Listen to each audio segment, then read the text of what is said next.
Welcome to Two Chicks and a Horror Flick, a weekly horror movie review podcast. I'm Tawny Ray.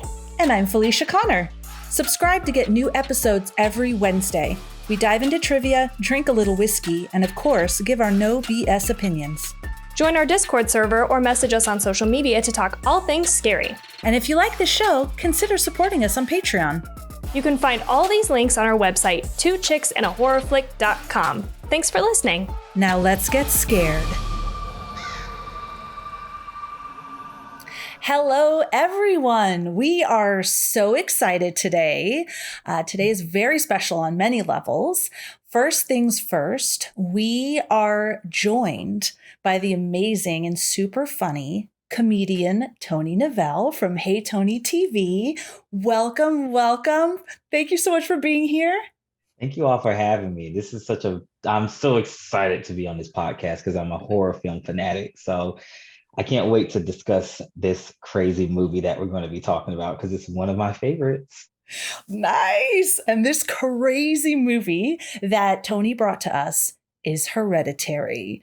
And yes, we have done Hereditary before. The special thing about this movie is it was our first ever episode. Well, we had an episode where we're like, hi, this is who we are. But then our first movie review was Hereditary. So it was really exciting to watch it again. What an epic movie you brought us. Yeah. So excited. I have a lot of things I want to talk about with this movie. Oh, I'm so excited too. This will be a really good conversation. I'm stoked. Before we jump into it, let's get what everybody's drinking. We'll start with you, Tony. What are you drinking today? Yes, so I am drinking a really, really smooth Don Q rum, straight from Puerto Rico. It's lemon lime flavor, and it's delicious. When I went to Puerto Rico, they had the Don Q store in front of my terminal, which was crazy because I didn't know that you could sell alcohol in the airport. And I bought like 6 bottles of this. So, Nice. yes, it's amazing. Ooh, that sounds good. Yeah, Dang. that sounds really unique. I actually don't know if any guest ever has drank rum on our Really? podcast. Yeah, I think that's a first. It's very smooth. I remember when we were at the bar, we sat with some people who were drinking it too, and we took like 12 shots of this because it's just so smooth. And all you need is like a little lime to squeeze in there. Good to go. Yeah. Love it. Are you just drinking it straight up? hmm Okay. It's one of those things you can just drink straight up. It's that smooth. That's Drinking it awesome. neat. Nice. Love it. Tawny, what are you drinking? So Jade actually got, my boyfriend Jade, he cleans people's houses. And so he got a bottle of Crown, like a gigantic bottle of Crown from his client. And so that's what I'm drinking. And I mixed it with some Zevia, some like root beer Zevia. So that's why it looks like so much. Tawny is drinking. That's a lot of Crown to be drinking. Tawny. She's just, oh guys, you got to go over to the YouTube channel if you're not there and see Tawny's giant glass of Crown. Yeah, that's not all Crown. Okay. That is fun. You both are more fun than me. I did not grab anything, so I might need to text my husband because I just have a giant thing of water. I was feeling like I needed to hydrate today and then sat down and thought, oh. And then you all were so much more fun. But I might text him. He might bring something in the middle of it. Awesome. All right. Tony, we would love to know all about you. Love to know about your comedy. We'd love to know about what you've got going on. Love to give you the floor. Yes, so I am on TikTok at Hey Tony TV as well as Instagram. My comedy started off school-based. I started off with the girl in high school that everybody knows, and she has the Starbucks shake and the crazy bag and the laugh, and then it piggybacked off into the administrator. And then I thought, what about like real world life craziness that goes on? And so I created retail associate with this crazy customer and her daughter that's on a leash. And then I do a few other things as well, like restaurants and just like the idea of being in high school at the time. I graduated in 2014. So, there were tons of eras throughout that moment of high school. Like, we had the emo phase, and then it was the rock star / cool guy phase, and then we had the whole like Wiz Khalifa phase where everybody was dressed up in like Chuck Taylors and Hollister.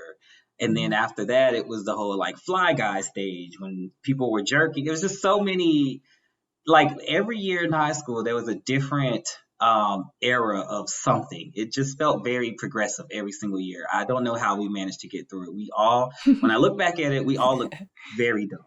But but people remember that stuff. And I just try to like bring that back so people can know how crazy we were in the early 2010s, because it was every year there was something different. We were dressing like somebody. So yeah, I want to say that's consistent with my experience, even though I graduated in 09.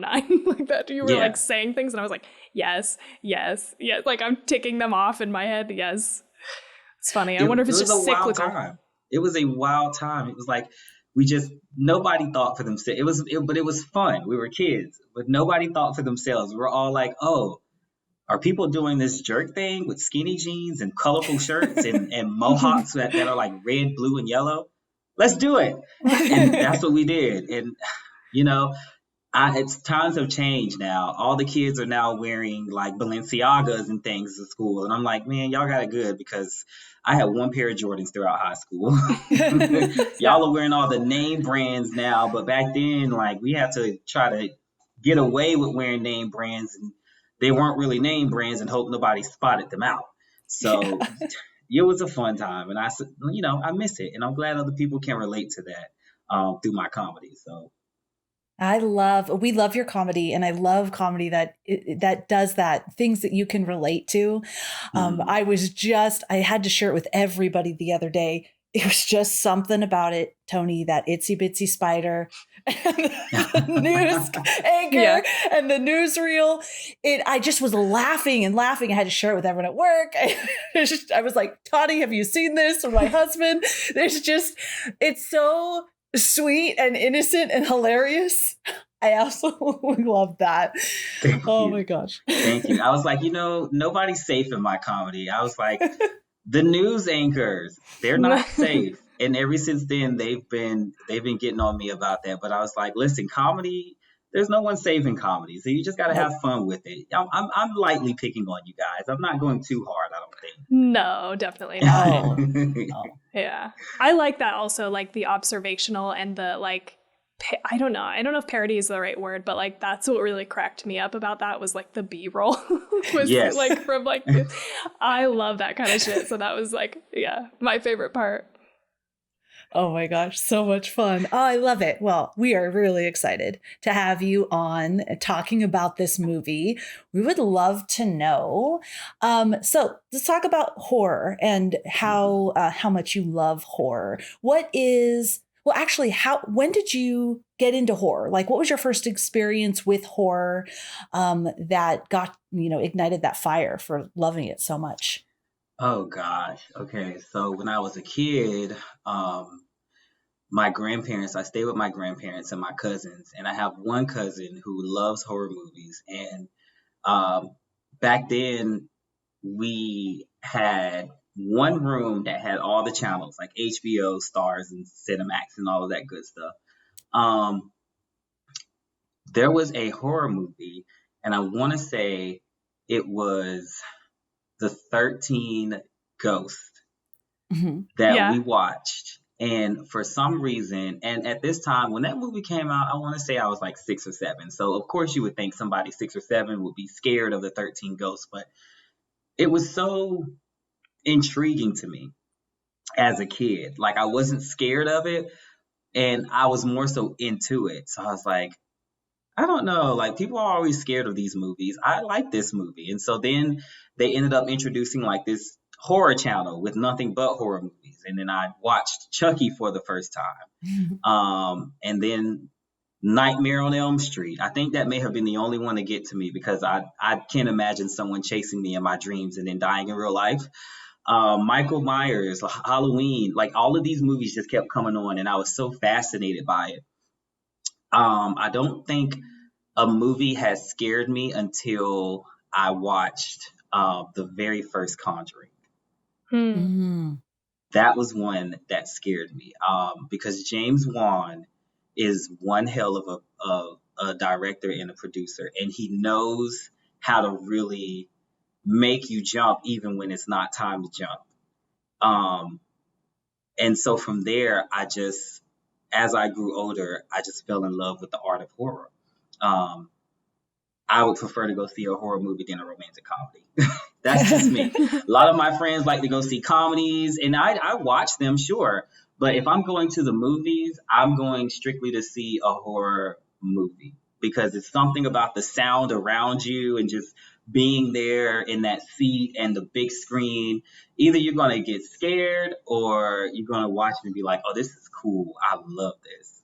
A few busts along the way, of course, but horror movies is just my thing. People call me crazy because I sit at home when I'm not doing anything. Literally, I've watched almost every horror movie that's on Netflix, on Hulu, on HBO Max. So I'm like I'm waiting for new horror movies to come out because I feel like I've watched everything. And also, I'm going to be starring in a horror movie next year. So would you look at that type of coincidence? Yes. Oh my gosh, that's so cool. It's awesome. Meant to be. So horror is my favorite genre. That's amazing. Yeah, that's really cool. How fun. I'm sure, I want to know so much about it. I don't know if you can talk about it at all, but we might need you to come back when you can. Yes. Now, I can say little things. I can say that they were very surprised at my performance because, I'm a comedian, but at the same time, I was like, dude, I sit at home and watch this all the time. I know how to run and look back and where to breathe. I'm paranoid. I got this. Just relax. And they were all like, I remember we did a scene. It was my last scene, but it lasted for almost 4.5 hours. I don't think we wrapped up until about 6 a.m. But it was so fun. It was like being in that and just having that adrenaline was just something I thrived off of. I loved it because it was a horror movie and I'm watching myself and the directors and the people who are the murderers. I'm just in this trance of, oh my gosh, this is me in a horror movie. Yes. So it felt so good to be a part of that, and I can't wait for everybody to see it. Oh, it's so exciting. Wouldn't that be fun? Oh, yeah. I can't wait to see it. I can't wait to we're in a horror movie. Just people screaming. Yeah. Does anybody need some screaming? Yeah. I'll be an extra. Yeah. That is so cool. Oh, gosh. Can't wait to see that. You love Hereditary. What would you say is your favorite genre of horror movie? What are the type of horror movies you like watching the most? I like movies like The Conjuring and Hereditary and Insidious. Slasher movies are cool, but I feel like a lot of the time slasher movies are predictable because they have so many slasher movies and so many of we have Michael Myers and Jason, and then you have Scream, Ghostface, you have just I Know What You Did Last Summer. They all kind of seem, those like the 90s slasher movies, but they all kind of seem predictable. So I like the supernatural, you can't see who's doing it, but eventually they pop out at you kind of horror movies, because they're just so much more fun. It's like you see these things happening and you don't know who or what it is, and then all of a sudden it just jumps out at you, and then that's when shit gets real. Yeah. I love that type of genre of horror movies. So I always have to say that's my favorite, the supernatural, paranormal kind of genre. Awesome. Nice. You're in good company, both on that, because I think we do. I mean, we like a lot of stuff, but we do have a tendency to like some of the stuff that leans a little paranormal, but also what you said earlier about being intrigued as a kid, even watching horror movies. I think that was both of our experiences as well. So like welcome in to the crew here. Yes. Thank you. Thank you. I'm so excited. I'm so excited to be inducted into the horror movie crew. So I'm like the only one of my friends who will sit and watch a horror movie all the way through and be scared, but not be entirely scared. Yeah. I also always tell people I would so much rather watch a horror movie than any other type of movie. Like, that's why I haven't seen so many classics and so many other types, because I just have no interest, really. Like, I'm like, nope, give me another horror movie. Exactly. Exactly. I come home and cut all of my lights off and go to sleep after watching a horror movie. I'm perfectly fine. Good night. I'm the same. I love watching horror movies. I have, 3 kids and my husband, none of them like horror movies. So I have to watch a lot of other stuff. But when I'm on my own, like my husband goes on a business trip, kids are in bed, I'm binging horror as many as I can. So you have seen a lot of horror movies, it sounds like. Why did you choose Hereditary to talk about today? Oh gosh, because I think Hereditary is one of the movies that upset me the most when I watched it. Can we just get into it? Are we getting into it? Oh, you know what? Let's move on to, let's talk about the stats. Want to talk about the stats, do our little intro, and then let's get into it? Sure, yeah. Yeah. I was like, because I don't know if we were getting into it, because I was ready, okay? You're ready. Okay, no, that's perfect. So let's go ahead and talk about just the movie stats, and then 2 minutes with Tawny, and then let's get into it. Let's give you the floor, and let's talk about this movie. Awesome. All right, we're talking about Hereditary, like we just said, from 2018. I watched it on Amazon Prime. The director is Ari Aster, who also did Midsommar. He is also the writer of this movie. So writer and director. Our amazing cast. Yeah. We have Toni Collette as Annie, Alex Wolff as Pete, Millie Shapiro as Charlie, Gabriel Byrne as Stephen, and Ann Dowd as Joan. Some stats about the movie. The budget was $10 million and the box office was $80.2 million. Rotten Tomatoes gave it a 90%. IMDb is 7.3 out of 10. And Letterboxd is 4 out of 5. This won a lot of... So was nominated for a lot of different awards from different film festivals, but Toni Collette swept the film festival circuit with Best Actress, winning Best Actress in many, many different film festivals for this movie. Yeah, but she wasn't even nominated for an Oscar, right? I think. No. Yeah. No, she wasn't. Unfortunately, a lot of horror movies, I think there's maybe 3 horror movies that have been Oscar nominated. I don't know why, but I looked it up. I was like, why don't horror movies get nominated for like Oscars? But apparently they want to keep the Oscars, quote, prestige, which sucks because there are some really good horror movies and really great actors and actresses that deserve an Oscar for their performance. And she is one of them. Yeah. Yes. 100%. All right, Tawny, 2 minutes with Tawny, and then we'll get into the discussion. Okay, so if you haven't seen this movie, turn back now. I'm about to spoil the shit out of this. And I highly recommend that you watch this movie. It's just so good. But here we go. Hereditary starts with the death of a woman in the Graham family. Ellen was the mother of Annie and suffered with DID and dementia at the end of her life. After the funeral, they get a call about her grave being desecrated. Steve, Annie's husband, keeps this from her. Peter, being a normal high school boy, wants to go to a party, and Annie forces him to take Charlie, where she has an allergic reaction to a cake with nuts in it. Peter races home since they don't have an EpiPen, while Charlie sticks her head out the window trying to breathe. Peter swerves to avoid a dead animal in the road, and Charlie is decapitated by a phone pole. Peter, in complete shock, drives home and lays in bed. Annie finds Charlie's body in the car in the morning and is overcome with grief at the loss of her daughter. This causes more of a rift between Annie and Peter. Annie meets Joan at a grief support group, and she's also lost a child and grandchild. Joan tells Annie that she has made contact with her dead family members and has her come over to show her. Joan does make contact during a seance, and Annie is shaken up about this, but tries it at home by herself. She wakes the family up and shows them that glasses are moving on their own and that Charlie has been communicating through her notebook. Annie seems possessed by Charlie for a minute before Steve throws water on her, waking her up from the trance. Annie begins to believe that Charlie's presence means to harm Peter. She finds books in her mother's belongings that reveal she was part of a cult that dealt with the demon Paimon. She finds her mother's headless body in the attic and pictures of Joan with her mother. Now she believes she must destroy Charlie's notebook to stop the entity, but when she throws it into the fire, her husband is set on fire. In her shock and horror, she is possessed by Paimon. Peter wakes up to a quiet house looking for his parents. He finds his father's body, and Annie begins to chase him. He runs to the attic where Annie supernaturally appears despite him closing the door. Hanging in the air, she saws through her neck using piano wire.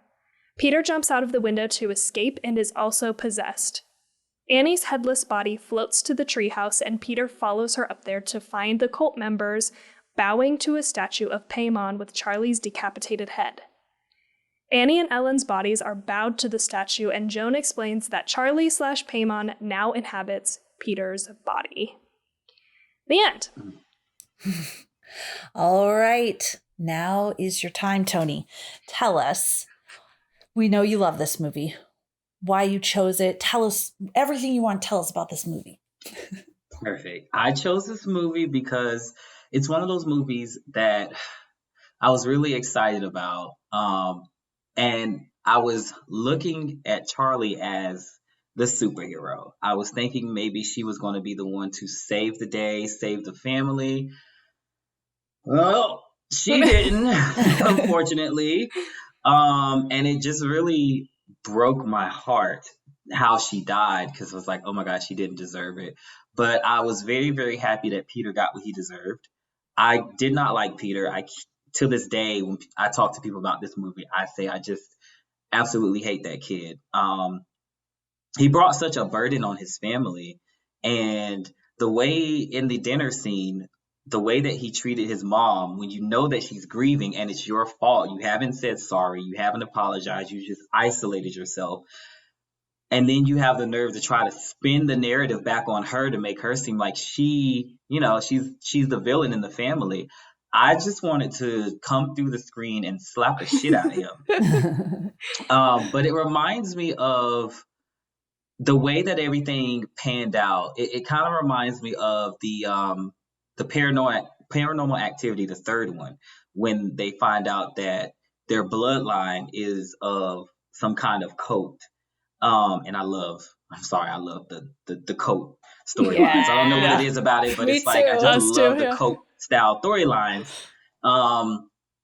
And instead of fighting it, I feel like Annie knew that, because it was a scene where she was in the grieve group, and she was saying how her brother became schizophrenic because he was saying that his mother was trying to put people in him.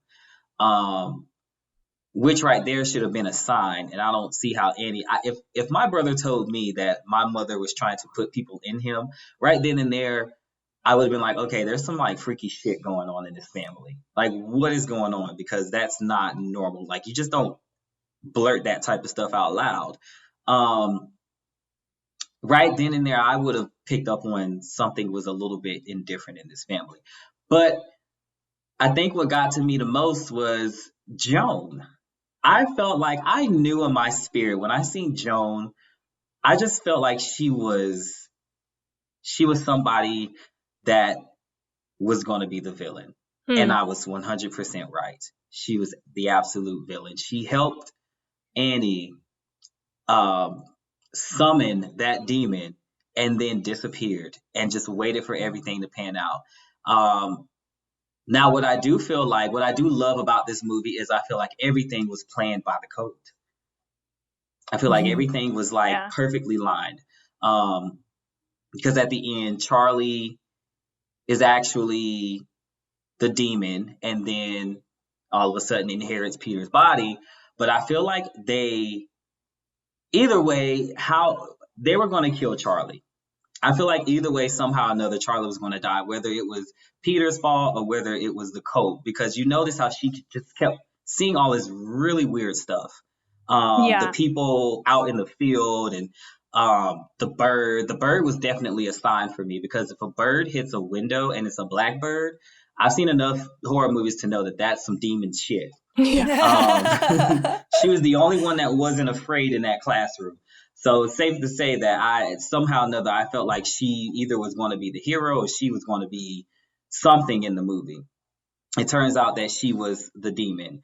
And I feel like her mother may have planted that demon into Charlie because they didn't have a male host, which you need a male host in order to fully summon the demon. And they just didn't have it until they met Peter. And that's when they were like, all right, well, we're going to kill Charlie and then give what's the demon's name again? Paimon. We're going to give Paimon to Peter. And I feel like everything in the movie was set up accordingly. And that's what I love about it, is that you're watching it, but as many times as I've watched it, I started seeing so many like Easter eggs. Like when Charlie's in her room and she's like fixing the toy, there is a toy in front of her with a head and a body, and then it has like the little green dress. Fast forward to the end of the film, Charlie's head is on a body with like a little green like cape / dress thing at the bottom in the treehouse. And so as I continue to watch this movie, I start picking up on all the Easter eggs and all the craziness that it was. And I'm like, this was a very well calculated horror movie. I don't think I've seen one like that in a long time. And that's the reason why I love it so much, is because you can watch it over again and again and again, and you find more things that you didn't see in the beginning.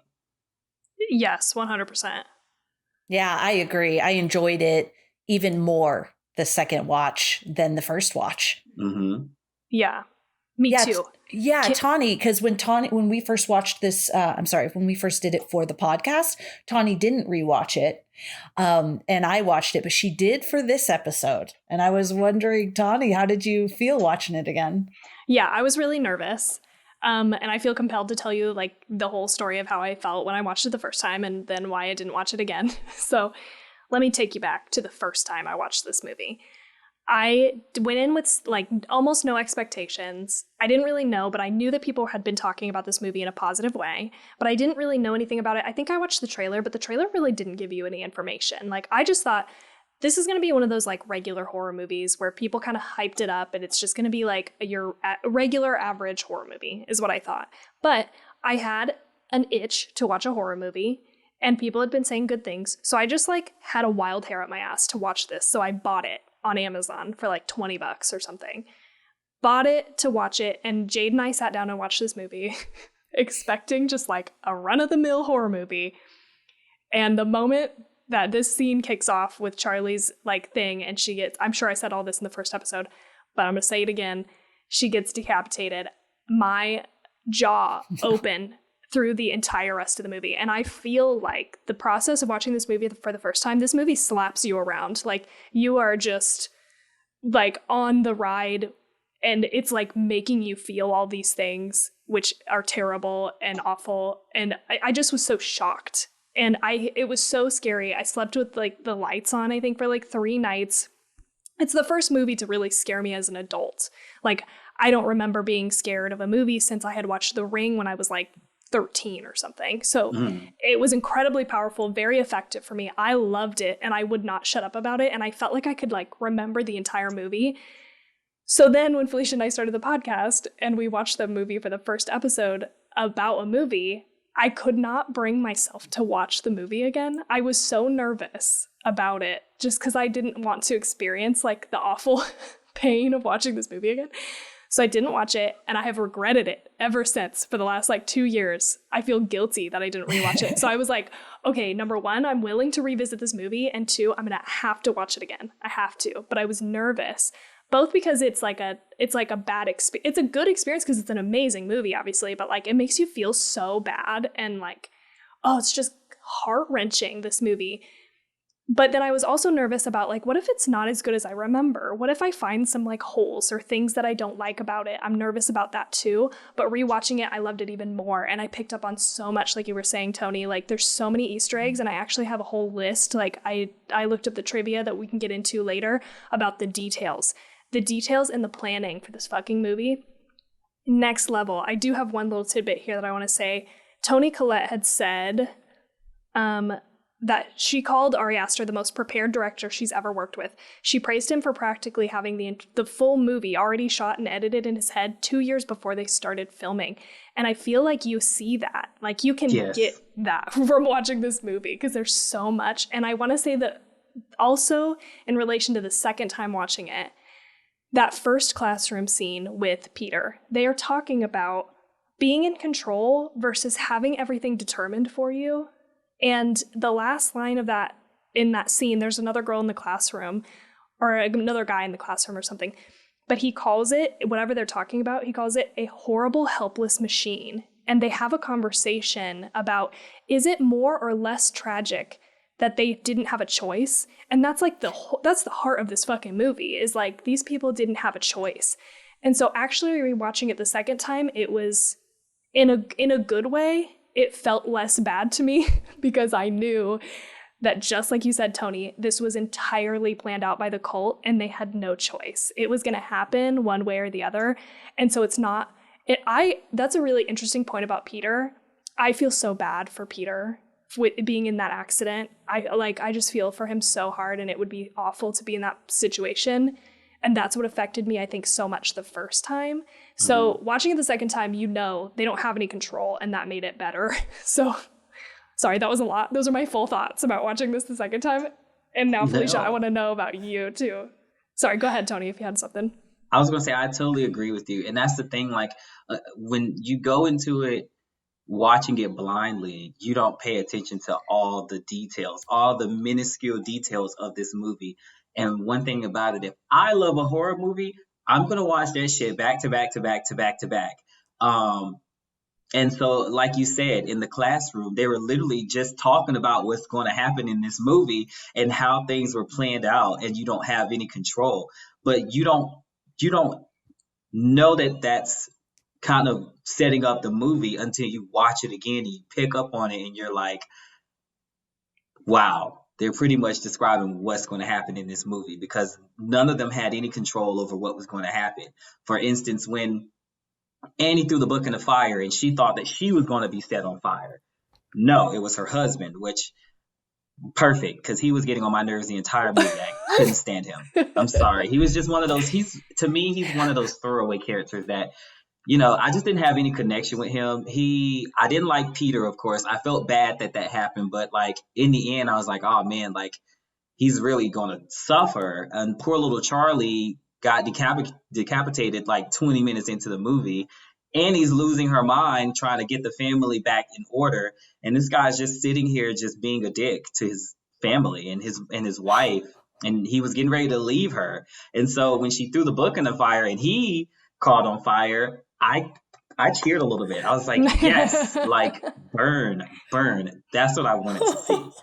So yeah, it's so many minuscule Easter eggs that this movie has. And it's the reason why I love it, is because you can watch it over again and you pick up on something that you didn't get the first 2 or 3 times that you've seen it. It's like one of those, there's just so many things about it, Yeah.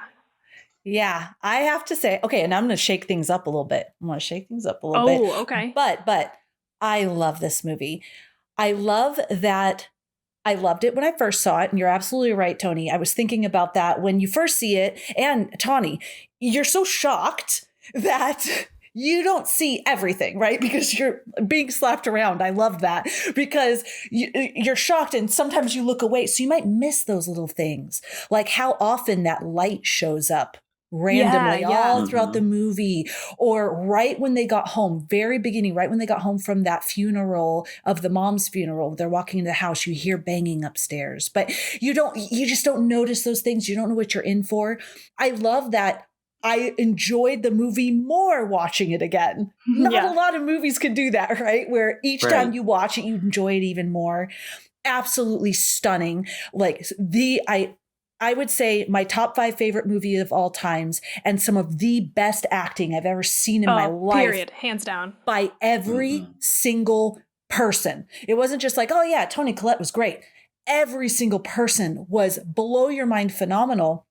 And where I'm going to shake it up is I absolutely loved all of the characters equally and felt deep pain for all of them, because how I saw, well, first of all, Toni, definitely. I mean, losing your child. Oh my God, that scene where Peter is in his bed and you just hear her getting ready to go to the store, right?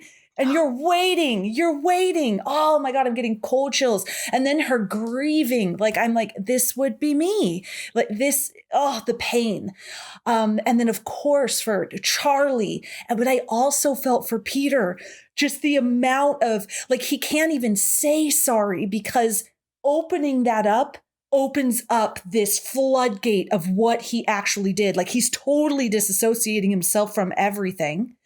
And then the dad, I actually put here, this poor man, his wife, he has to make space for and be strong for everybody else. His wife is absolutely falling apart. And as far as he can tell, I mean, he doesn't even know, like, she's losing her mind. And with grief, and now psychologically, just everything is crumbling. His son, who is feeling completely rejected by the mother, and know that that kid needs a hug. He killed his sister and no one's talking about it. No one is like, let's talk about what happened and what are you feeling like? We got to get this out. He's trying so hard to keep everything, like, to move forward with the family and be that glue. Like, you think about it, her income is, she's an artist, right? With those amazing dioramas and little, the things that she creates. And there's, like, we get that gist that she has a show or something in a gallery. They're wanting her work. When is it going to be ready? So this is how she makes income, and she just destroys it all. And he's like, I feel like all the way through, he's trying so hard. Like, she's just like, go upstairs, go upstairs. His son just bashed his face into a table, breaking his own nose. And now she comes in, oh my God, my mother's decapitated body's upstairs. Yeah. And he's just trying so hard to keep it together. So I just thought everybody, I felt so bad for them all. And they were just so wonderful. And one last thing I want to say, I wrote down here, nobody does anything that I wouldn't do. No, I mean, obviously, if you break it down, if I was in a car accident and killed somebody, I would call the police. But I mean, you can understand how he completely just goes into shock.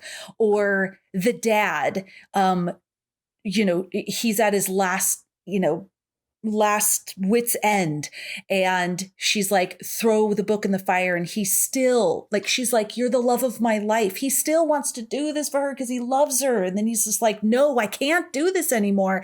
Or the mom, completely everything she asked, even going to the seance, doing the seance. So anyways, everything everyone did was absolutely believable, and you understood why they did it. I love a cult. Yeah. I love pagans. I love witchcraft. I love psychological horror. I absolutely love this fucking movie. We are all very passionate about this movie. Yes. And I get it. I see exactly what you're saying, Felicia. Like, everybody just, you could relate. Because if it were one of us, you never know which one of us it would be in this movie.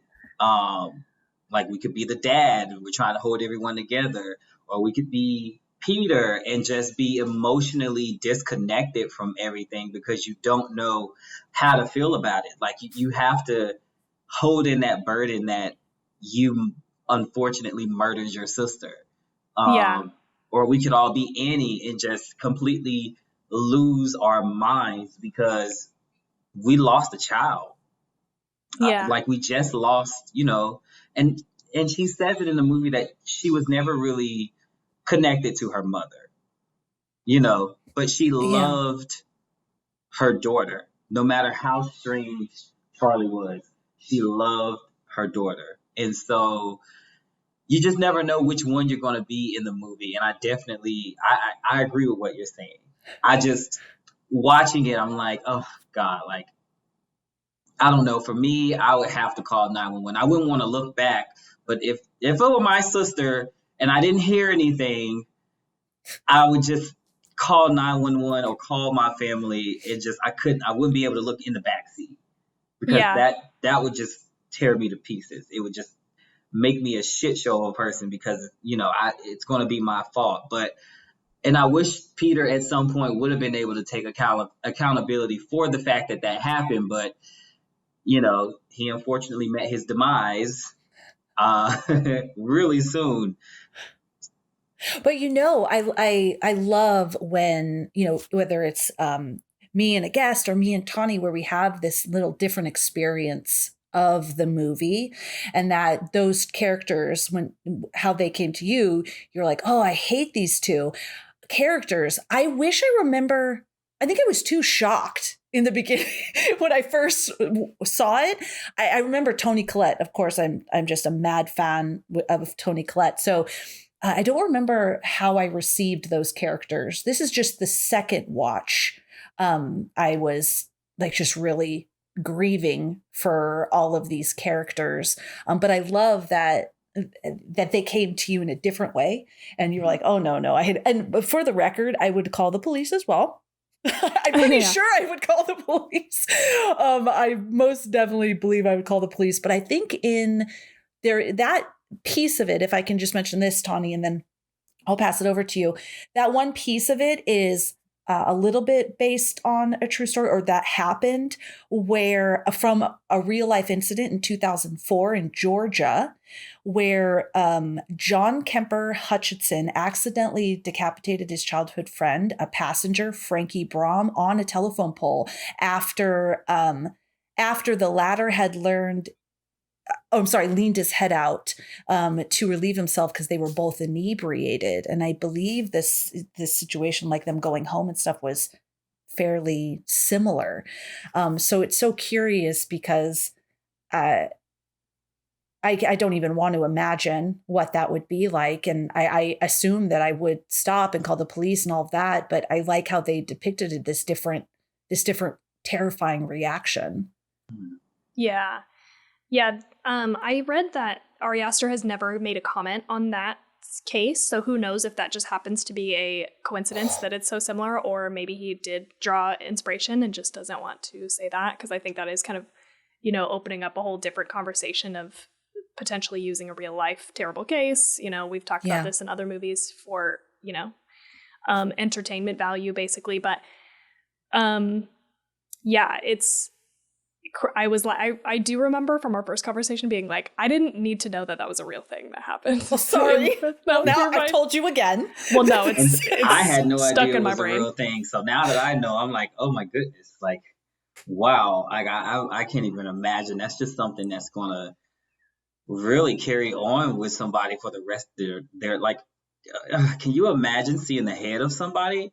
No. Like, I just don't want to ever imagine. Like, that's just, and I, like, at some point I had a little bit of sympathy and heart for Peter at that point in time, because I was hoping he was going to do the right thing. But then when he slowly drove off, I'm like, what are you doing? This is your sister. Don't leave. Call 911. Like, don't just drive off. And as it kept going and it kept going, and then he got home, he walked up the stairs, and it showed him getting in the bed. I was like, no, that's not the right thing to do. Yeah. That's just not the right thing to do. And so from there, like, my sympathy for him was just like, oh, this guy. Like, and then it got to the dinner table scene, and it just completely depleted. I was like, I hate this kid. Like, I understand, but like, dude, that's your sister, but think about your mom, Yeah.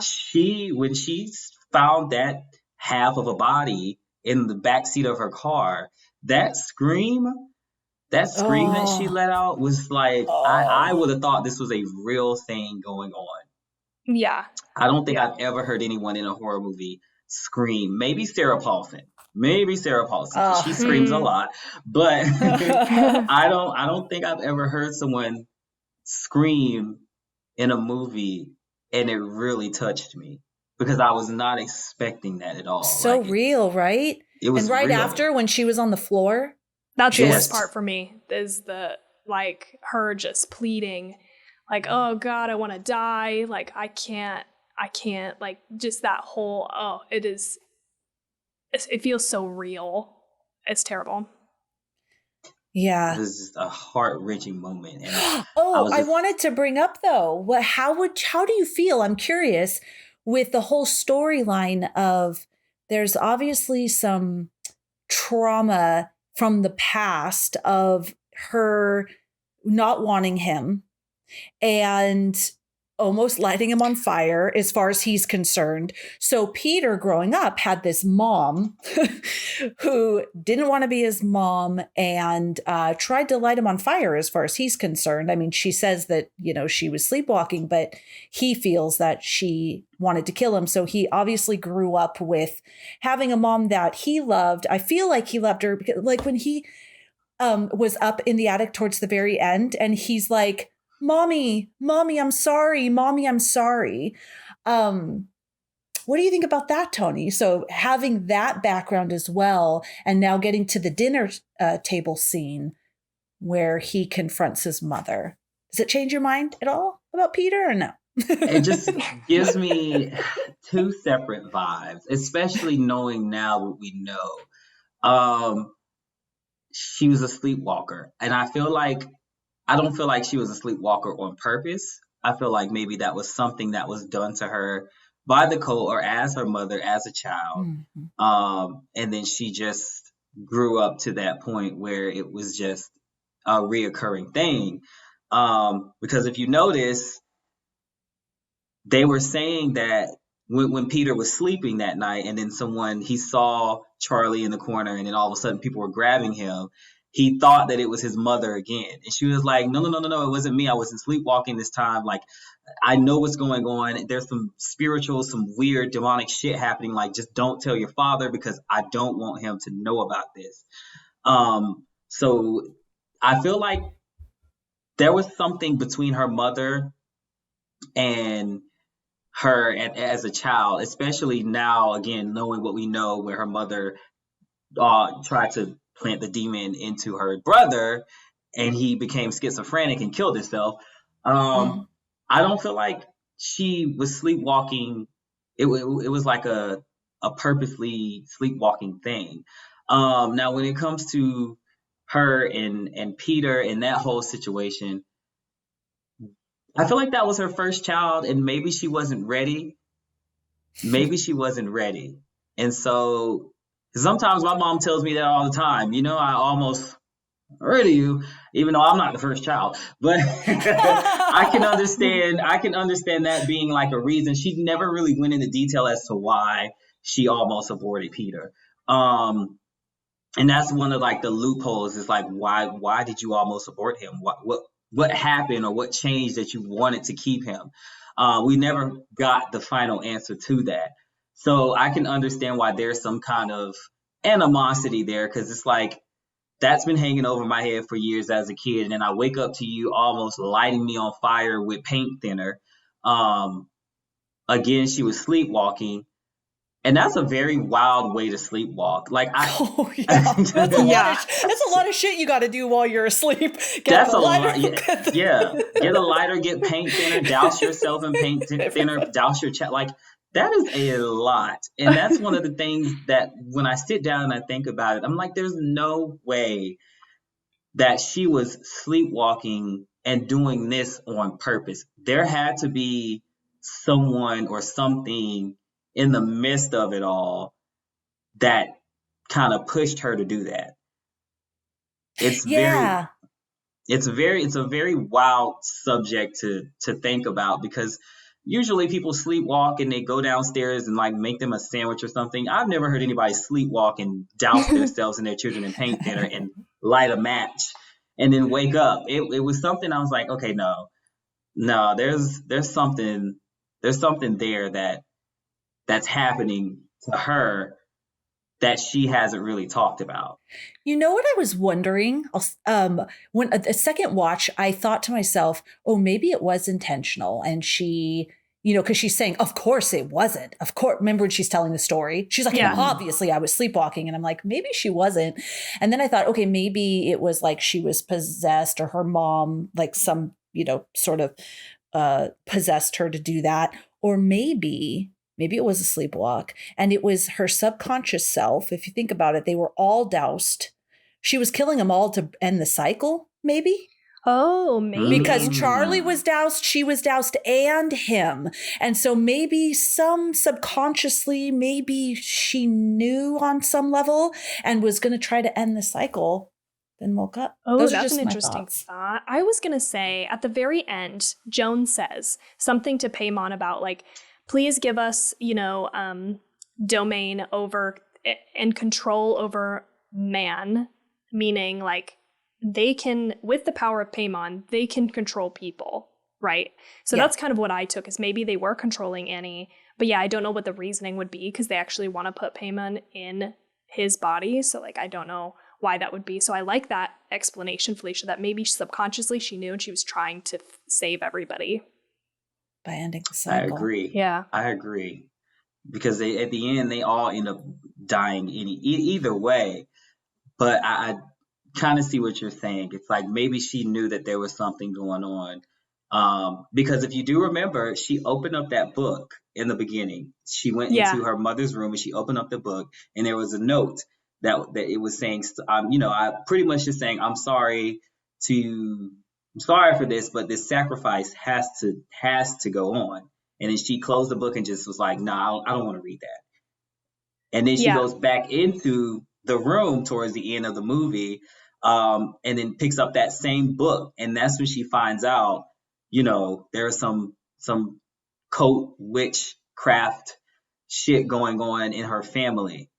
And that right there, I was like, okay, that makes sense. Because maybe she knew what was going on. She just wanted to kind of put it in the back of her head and be like, no, I don't, this will probably never happen to my family. Like, my mother's dead now, so there can't be a reason for someone to claim that they're possessed by anything. But then that's when she met Joan, and Joan was like second lead to the code. And I don't know if you guys remember when like she goes back to Joan's house to try to talk to her and try to get an answer of why this is happening to her family. And on the table, it's Peter's picture in like a triangle. Yeah. And I was like, she knew who her mother was. And it should have rang bells when she was like, oh, my mother used to make mats like this. Mm-hmm. Yeah. If my mother made mats and I go over someone's house and it looks like the same exact kind of design that my mother used to make, something there would be like, I don't believe this is a coincidence at all. Yeah. That's not like a Home Depot welcome home mat or something. Right. It's very particular. That's a very particular, very like sat down and designed mat, because it even had the demon symbol on it. So it's like, at some point, I would have been like, yeah, you think you'd recognize it, enough to be like, wait a minute. Yeah, like something's not right about this mat, and something's not right about you, Joan. Yeah. Like, I'm coming out of the store and you're going into the same exact store that I just came out of. Yeah. Don't buy it. Weird shit happening. I do want to say something that I picked up on this rewatch was just that, like, there was a lot of like symbolism that just was totally over my head. I think the first time in terms of like the foundations and sort of like what I took to mean like this has been going on for generations. Obviously, like they've worked on this for so long, and it's like, who fucking knows how far back this thing goes, right? Like these people seem like they've been following Paimon for a long time. And so a couple things I noticed, I thought about it as like the foundations, right? So when they put Charlie, when they have the what is it? Funeral. Casket? Yes. The funeral? Yes, casket. They go to like lower her into the ground. The camera goes under the ground as well. And I thought that was interesting because they don't do that any other time in this movie. But then there's another shot later in the house of a little house diorama that she had made, and it's on top of like this like dirt mound, and in that dirt mound there's other houses. Like Yes. it's like it's being built on top of it, so that now there's this like new pristine house at the top.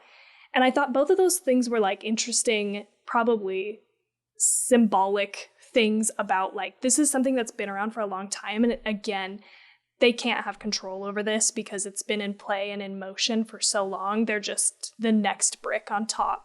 And again, you're so shocked by the first time you watch this movie that I didn't pick up on it. But I love that it's just like, it's been going on forever.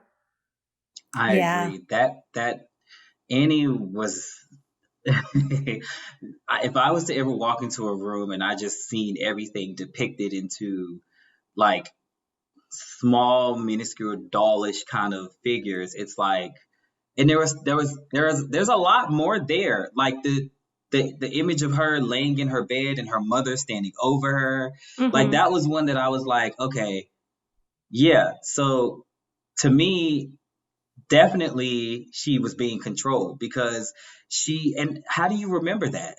So that goes back to what you were saying, that there is something maybe in her subconscious. It was like, no, this can't happen to my family because I don't want my family to be in this cult or to bring this demon to life, and so I need to get rid of all of us. And then she woke up, and that's what I kind of picked up on when they showed the doll figures of her in her bed and then her mother just standing over her. Yes. Yeah. I remember that. Yes. Ooh, that's a good point. Another thing that I picked up on a few places is like eyes. Like there's like the two weird round windows in their bedroom in Annie and his bedroom that look like eyes. And later you see the picture of Peter with his eyes gouged out. But you see it also like in the little dioramas, right? Like of their room in the background, like the sun will be coming through those. And it just again felt like, oh yeah, some entity is like watching them basically.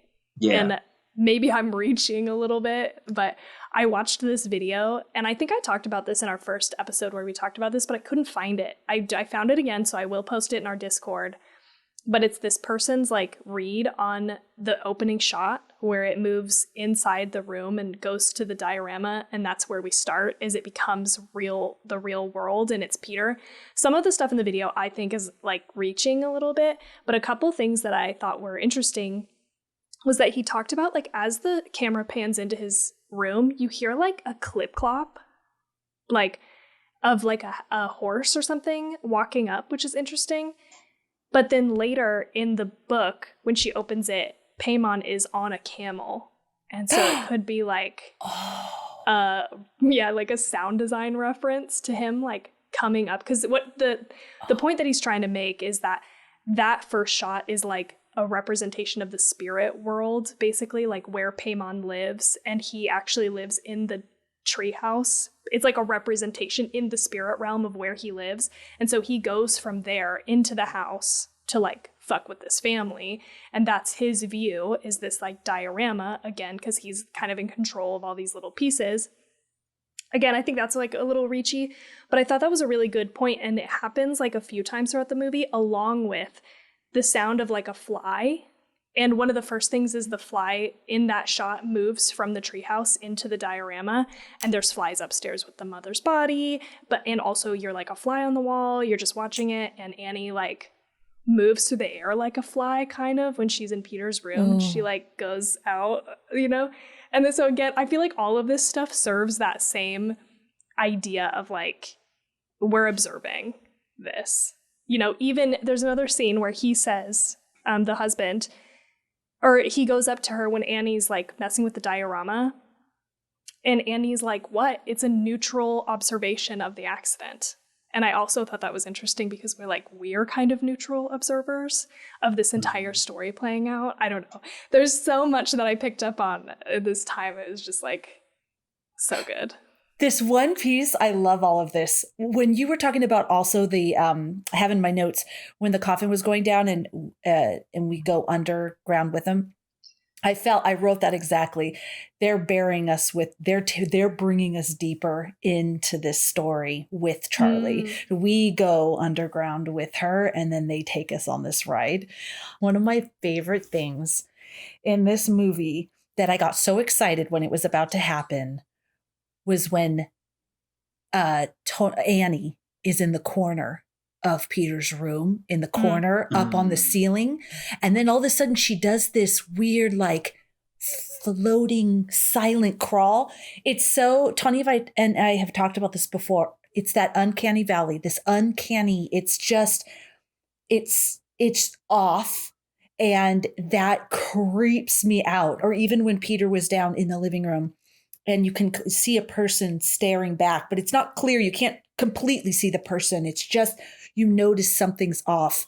And then there she is again, up on that. There's something about Toni Collette being up on the ceiling that just really creeps me out. And she's so silent when she's moving. Oh, I loved it. I couldn't wait. I stood up and I got like close to the TV and I'm like, oh, it's coming up. It's coming up. Oh, and the head banging. That was another one, right? Yes. There's just something about like she's like, boom, boom, boom, boom, boom, boom, boom, boom with her head. And it's so scary. It's so scary. I agree. The last 20 minutes of this movie is like, it takes you on a ride because again, like I remember, like I said, the first time I watched it and when he went downstairs and Annie is sitting up in the corner and then he slowly turns around and the door opens and there's this naked old man just smiling at him. I was kind of like, who the hell is that? Like, is that the demon? Like, that can't be the demon. That looks like a regular person. And then all of a sudden, there are like 3 more people that show up in the attic. And then you get to the treehouse, and there's like a treehouse full of people. And so at first, I was like, what is this? Who are these people? And then the second time I watched it, I realized that they were people from the cult. And they're actually in some of the pictures that Annie scrolls through when she's looking for answers of what's going on with her family. And I was like, oh, these are people from the code. And they're literally in the pictures with her mother. That's insane. That's so insane. It's like I said, you just catch things as you watch it over and over and over again. Totally. I read something about one of even the friends of Peter's when they're smoking under the bleachers is there in the treehouse later. I don't know. Now I want to go back and like double check. But they said that like he has like a man bun, and then when you see one of the people in the treehouse has a man bun also, and so it might be one of the friends, which I feel like is kind of weird because like that person doesn't seem weird at all. Like that person we see on screen for maybe like 10 seconds, you know? But damn, I mean, I wouldn't put it past him. The attention to detail is insane in this movie, right? Like, you are like, oh shit, all these people have been here the whole time. And even Joan, right? She was there in that first grief meeting, you know? Mm-hmm. So they're hanging around. Yeah, now, they've been around. Yeah. I just, Felicia, I think it's worth mentioning, like that all those scares are amazing. And one of the things that Ari Aster said was that he wanted to go for scares that were emotionally justified rather than solely leaning on traditional horror jump scares. But what these also do that I love, and Felicia, I know you love, Tony, I don't know if you're a fan of this as well. I don't mind jump scares, they're okay, but like my favorite type of scare is that slow building dread where you realize, it takes you a second to realize like something is there or like what you have to comprehend what you're seeing. And they do that over and over again in this movie. In that first time when she's in the room and she thinks she sees her mom in the shadows. Yeah. And like the guy like you're talking about looking at him from the doorway and Toni Collette in the corners. Like all of these are not jump scares. They are that dread build. And I just love that. This movie has the most of that of any movie I think I've ever seen. Normally you see one in a movie, you know, but this has got like 5. And they all like hit at the perfect time. Yeah. They're beautiful. Just beautifully done. I'm saying beautiful. They are terrifying and gory, but beautifully done because we have all seen like, you know, not that great. This is captivating. Yeah, That's what I mean by beautiful. Totally captivating. Agreed. And the times that there are jump scares, I think they're incredibly effective. I'm not a jumper. Anytime there's a jump scare, I would say like 98% of the time I don't jump. But every once in a while, something really gets my ass. And twice in this movie, even watching it the second time, I jumped. When Annie runs out from the corner at Peter, that got me.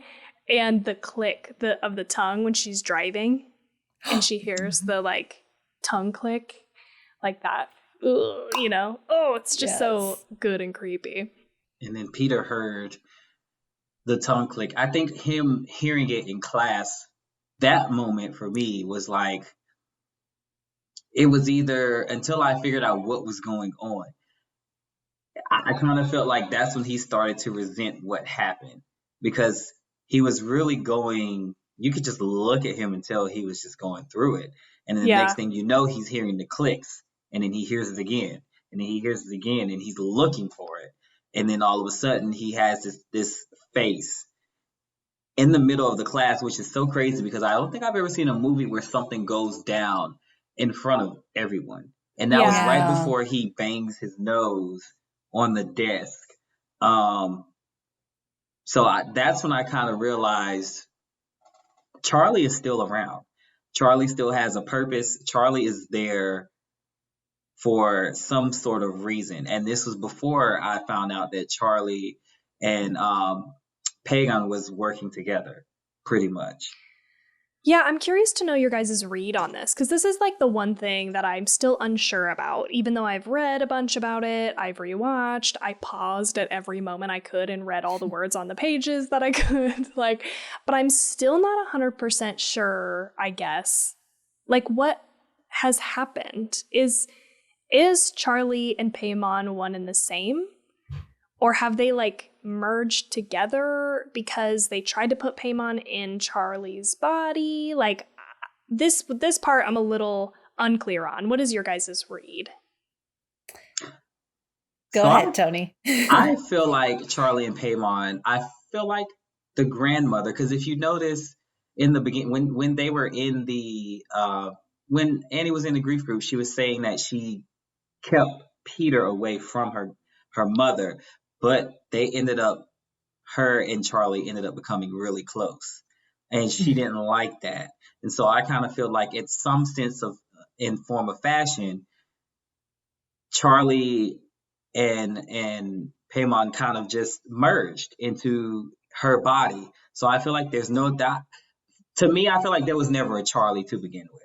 Okay. I feel like it was him completely. And I don't think that because again, he needs a male host to thrive. I don't think that he liked being in Charlie's body. And so that's when the code set up, okay, well, you're in a little girl's body, so we're going to try to get her killed, or somehow something's going to happen to her. And then we're going to transfer you to Peter. So I feel like there was never a Charlie to begin with.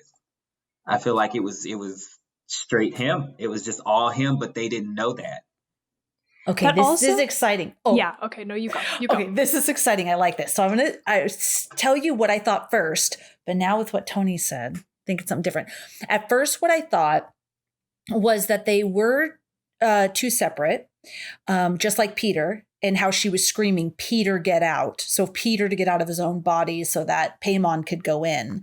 But I'm really into like spirituality and different things like that. And I had just the other day read something where the woman was saying, if you believe in like past lives and things like that, that a part of our essence, when it leaves, it mingles with who we were. So let's say if I was somebody else in a past life, that part of that essence from that life mingles now with who you are.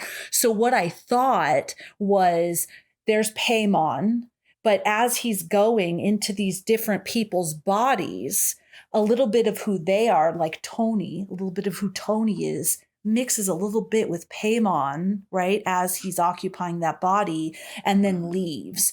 So that finally, when Paimon went into Peter, there was that little bit of confusion because that was the part that was Charlie. A little bit that was Charlie. And so that's why she was referring to him as Charlie and then reminding him. But now, so that's what I thought, that maybe it was a little mixture and had to bring him back. With what you said, Tony, I really like that. If Paimon, this is so some other idea that like, not really, like maybe folklore, is that when a spirit comes from wherever it comes from into a body, there is a forgetting, right? Because we don't remember what it was. If there is a what it was, I'm not making any type of a stance, but we don't remember that, right? We remember being human. So there's a forgetting that happens. So maybe that's the same with Paimon. Maybe when Paimon does actually, it's almost like becoming born, right? When a spirit goes into a fetus or what have you, whatever you believe. I'm going to stop prefacing it like that. You guys get what I'm saying. But if the spirit goes into the body, maybe that is like Paimon being reborn, even though this body is older, it's not an infant. The other spirit pushes out, Peter or Charlie. But Paimon was Charlie for so long, right? He was in this girl's body with, no, yeah, maybe. If Paimon was always that and there was never really a Charlie and the spirit went into this body that was Charlie, obviously Annie didn't know, the mom didn't know, so they named the child Charlie and raised Charlie up to be a teen, that this forgetting that Paimon is now kind of identifying with being Charlie. And so they had to remind him, okay, Charlie, because Charlie is in Peter's body like, what WTF right now? Okay, right. Charlie, wait. You are actually Paimon. So I could see it either way. And hopefully I didn't make that wickedly confusing, but it gets me, this is really exciting. No, because do you remember when, and this was like right in the beginning of the movie, and I didn't pick up on it until maybe like the third time when I started picking up on all the Easter eggs and everything. When Annie was putting Charlie to bed, Charlie was like, who's going to take care of me, after after their grandma died. Oh, shit. Charlie was like, who's going to take care of me when you die? Yeah. So it's like, wait, so you have your mom is going to take care of you, but why would you ask your mom that? Because of your grandmother's, because your grandmother's dead. So that right there to me was like, and then everything transpired from then. So I was like, maybe there was never a Charlie. Maybe it was always him in that body and just saying, well, you're not going to be here. None of you are going to be here when I become who I am. So who's going to take care of me when you're dead? That's a wild question for a 13-year-old to ask a mother. And so from there, that's when I kind of picked up on, okay, Charlie might not be Charlie at all. Yeah. I love that. Yeah, because you do see that battle, right? You see the battle with Toni Collette with the whatever is trying to force its way to take over her, to put things into, movement or action, and her coming back and trying to save her family. And you see the clear separation of when Peter has to leave for Paimon to come in. So maybe, Peter and who Peter is, his soul, whatever was leaving him, right? So who was Peter was already there when she got pregnant. So now from the beginning, the mom got that spirit into that little Charlie body, maybe before Charlie could become Charlie. Yeah. Yeah. Interesting. Okay. You gave me cold chills, Tony. Okay. I observed this movie a lot. Like I said, this is the fourth time I've watched it. And so every time I watch it, I'm always picking up on the clues that I didn't get the last time.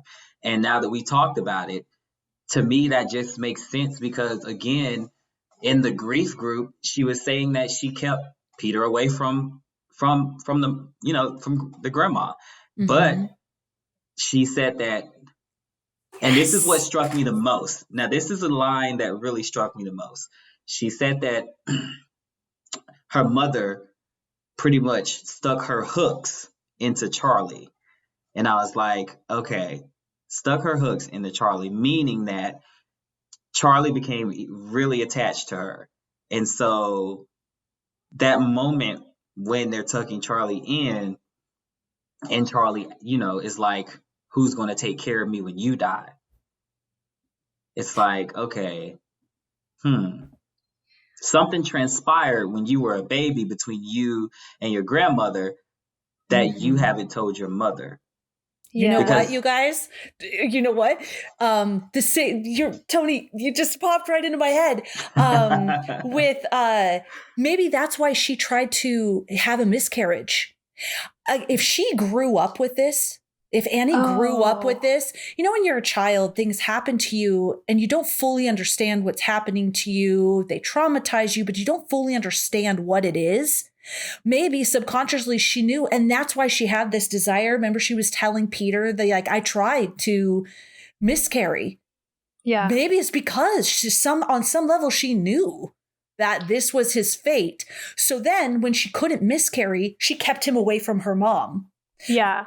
And then Charlie, she couldn't keep away, and then boom, Tawny. I've talked over you so much. What do you think? You got us rolling with your question.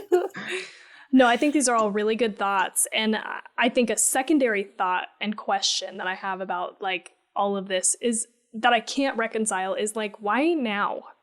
I think that's the other thing that I'm unsure about. And it makes me kind of like spiral with questions. Now that she's died, you know, why does that sort of kick off what happens? Is it because she's not around anymore to like continue to move the pieces on the chessboard, so to speak? So that's why the cult has to step in.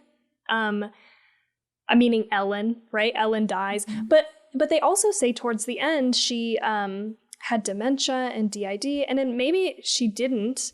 Was she possessed? Like, it made me wonder, was she possessed by Paimon? So by the time she dies, now he's like floating around and needs to go somewhere. But that can't be true if he's already in Charlie. So why now?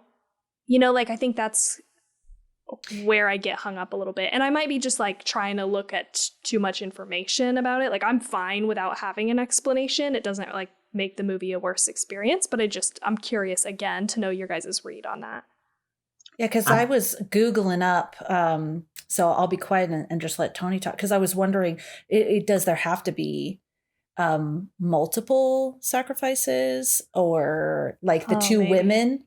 Because the two women are beheaded. They're the only two that are beheaded. And I think their hands are gone, right? This is another thing I didn't pick up on until now? I know Toni Collette's hands were there.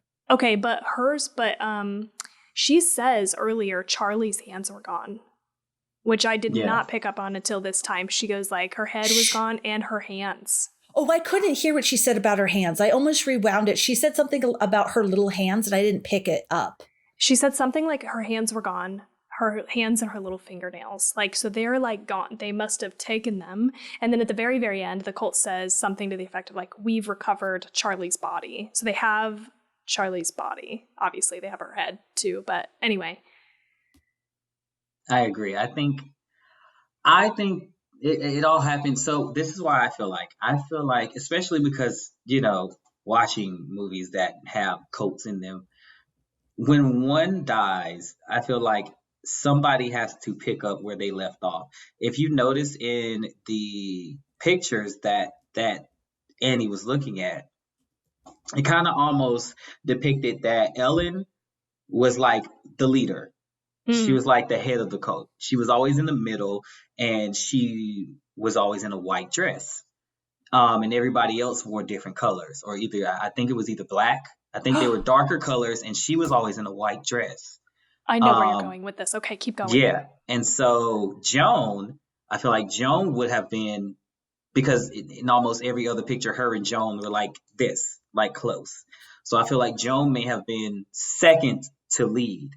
And so Joan was the one that have to carry out what was going to happen and to continue to move the pieces around. And she is in all white in that last fucking scene in the treehouse. Okay, you're right. And I think I keep thinking about that person having to be the vessel for Paimon, but they don't have to be. They can just be the person like supporting, worshiping, following, trying to make sure this thing is happening. So the grandma doesn't have to be involved in like a, you know, physical way with Paimon in the way of possession. Interesting. Okay. All right. Love that. But she was very important, right? Because she's in what was she, the queen, the priestess, the high Yeah, something. There was a picture of her, the queen. Queen Ellen. Mm-hmm. What do they get? We never get that answered. What do they get from doing all this? Well, I mean, that's that. What does anybody get from worshiping religion? I mean, people get a lot of things. I'm just saying, every religion has a god or a deity you worship. Point. So, I mean, all throughout all the pagan religions, Christian religions, all the religions. So this is their thing. And they think Paimon is the one that's gonna, because she says in her note, like, it'll be worth it. I'm sorry for the choices I've had to make, but it'll be worth it. Yeah. If you believe in something, and that this is the right way to follow, and that it's going to bring humanity or the followers, rewards, afterlife, whatever it is. There's some I feel like kind that's of control. maybe what it is. Yeah, I feel like maybe that Paimon is supposed to be I think he's the fourth. He's like the fourth in line of Satan or something of that nature that I of course I read up on it. And I think he's supposed to bring wealth and successes. Oh. And maybe that's what they want. Yeah. Okay. That makes sense too, though, because like their family seems kind of like wealthy and set up, like even though she's doing the art thing, like that doesn't seem to be like a huge stressor money wise. And like you're saying in those pictures of Ellen, there's like of her in the white dress, there's like coins being thrown at her, yeah. Love that. Yeah. And if you think, like you mentioned earlier, Tawny, how long has this been going on? Yeah. So this is just, decades and decades and centuries of people devoted. I mean, in everything. How about Harry Potter? You have freaking Voldemort or you have Dumbledore. Like, are people aligned? And then they dedicate themselves to whoever they're aligned with by whatever that person is promising them. Power or, to whatever the case may be. Yeah. And they may never see even what that is. But it does seem like there are some payoffs here. It's not front and center, which I think is fine because that's not the point of the movie. So yes. So I have here though, because when you mentioned that, Tawny, about Paimon, his knowledge includes all arts and secret things, such as knowledge regarding the earth, the waters, the winds, also the source, claiming that he can reveal hidden treasures and powers. So lots of power. This guy seems to have lots of power and knowledge. I did read on that note of him being a real figure, like a real demon figure. The symbol that's shown throughout the film, particularly on the necklace that Annie and her mother wear, is a slightly different version than the real seal of the demon Paimon, as shown in old texts of demonology. The most noticeable difference is that the real symbol has 4 figures instead of the film's 3. The symbol was changed for the film because it's considered bad luck to use real demonic/religious symbolism in films. Films who have used real demonic or religious symbols, like The Exorcist, The Omen, or Rosemary's Baby, have infamously been plagued by accidents and hardship. So I thought that was really interesting. Ooh. I like that. You gotta be careful. You gotta protect yourself. And you're right, Tawny. He was quite obedient to Lucifer. What else? Does anybody have anything else? I do have this list of details. I don't know how. Oh, yeah, the Easter eggs, the little details you were going to share with us. Yeah, these are just the ones I pulled from IMDb. So these are even on top of some of the ones that we mentioned, which is interesting. There must be so much, too, that you would have to watch this movie, like you're saying, Tawny, over and over again to pick up on all of them. Here's my first one. In Peter's first scene at school, the words "escaping fate" is on the chalkboard with the teacher discussing it. We've already talked about this, where they were talking about, is it more of a tragedy or less of a tragedy? But this is also a reference to Halloween, the first one, where the main character discusses the same thing in class. Yes, and Felicia's wearing a Halloween t-shirt right now. I didn't know that. I didn't know that at all. I thought that was neat. A nice little other reference to horror movies. This one says, in the art store parking lot, The chalkboard is shown still packaged in Joan's car, showing that she had just purchased it the day prior to showing Annie the seance. I have cold chills. I missed that. Oh. I missed it too. I'd have to go back and look.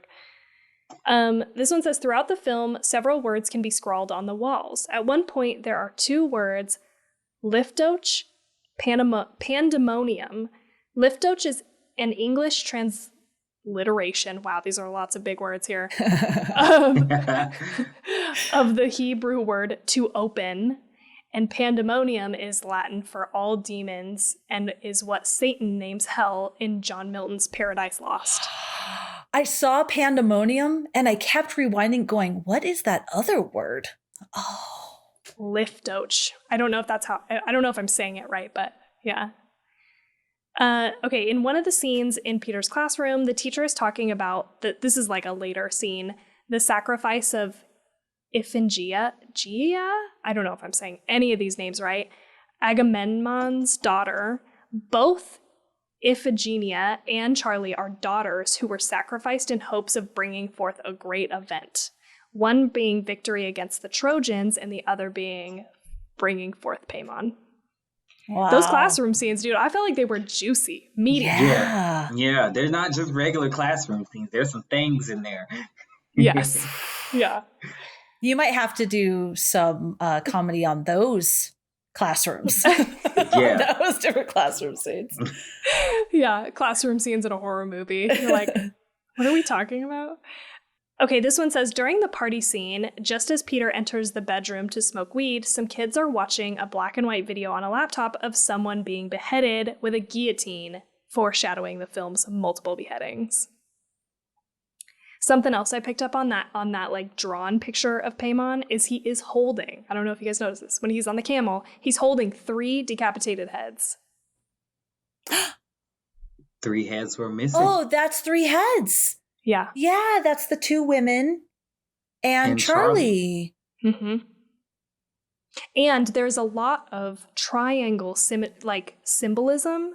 And I had read something about sacred geometry, which I was like, I didn't put in the notes because I was like, I don't know, that feels like a stretch. But now that we're talking about it. Oh, it's cool. Yeah. Suddenly feels very important. So like the triangle in Ellen's room on the floor. And then you see that again, like you said, Tony, in Joan's apartment with the picture of Peter in the center. Mm-hmm. So you have the 3 people. Interesting. Wow. Amazing attention to detail. Okay, My last one here is Toni Collette wore a prosthetic neck and used a piano string for the scene where she saws her head off.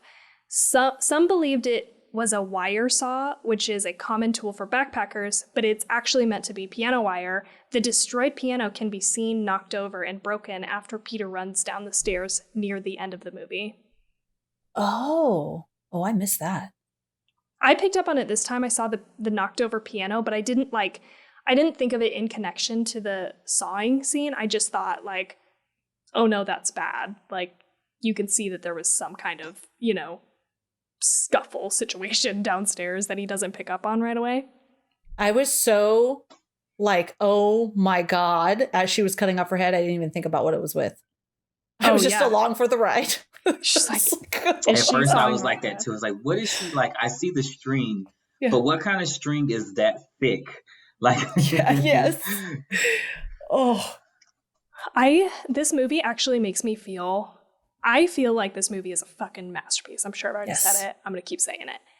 But I watch this movie and I think to myself, God, I would love to make something as scary as this. Something that would actually like legitimately reverberates inside someone's soul. Like you feel this movie watching it. It's so intense and scary and terrible. Like there's so much going on.